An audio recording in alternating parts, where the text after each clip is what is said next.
7 sebab mengapa musibah datang bertubi-tubi. Yang pertama, karena banyaknya maksiat. Surah Yasin ayat 19 yang kita baca setiap hari. Kemalangan terjadi, musibah terjadi, malapetaka terjadi karena dosa keterlaluan kalian kepada Allah.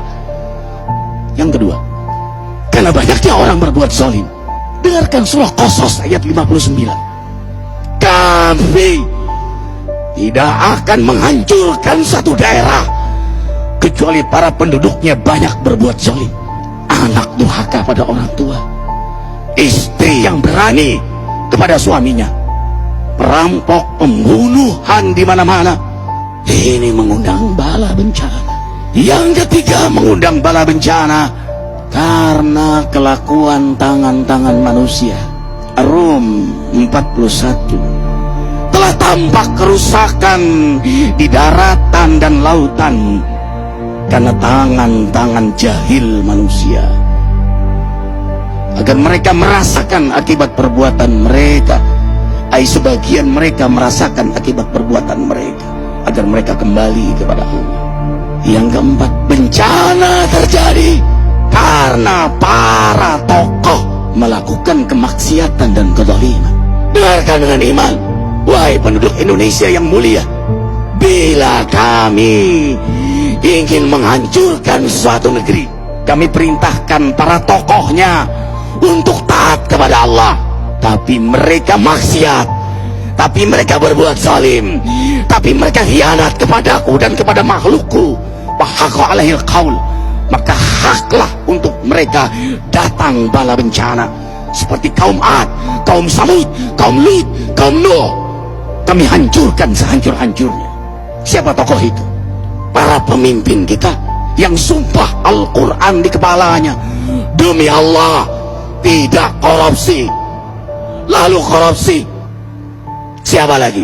Hartawan, orang-orang kaya yang dengan harta berpoya-poya, sombong, maksiat dengan kekayaannya di tengah orang yang banyak menderita. Siapa lagi? Ulama yang menjual ayat-ayat Allah dengan murah. Subhanallah. Yang kelima, mengapa bala bencana terjadi? Karena orang-orang soleh, orang-orang baik diam melihat kemaksiatan dan kemungkaran. Surah Al-Anfal ayat 25. Takutlah kalian dengan musibah yang tidak hanya menimpa orang yang maksiat, orang yang berbuat zalim, tapi juga kalian orang-orang soleh. Maka masa bodoh dengan kemaksiatan bukanlah sikap seorang mukmin. Amar ma'ruf nahi mungkar adalah amal cerdas. Yang keenam, justru karena rahmat Allah, karena peringatan yang Allah hadirkan agar hadir mahkamah kesadaran kita. Ikhwah, dengarkan dengan iman surah Al-Baqarah ayat 155, 156, 157.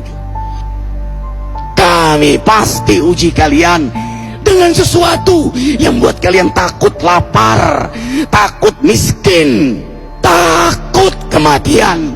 Tapi kabarkan berita gembira bagi hamba Allah yang sabar dari semua ujiannya, yang mereka berkata, sesungguhnya kami milik Allah dan sesungguhnya kami akan kembali kepada Allah.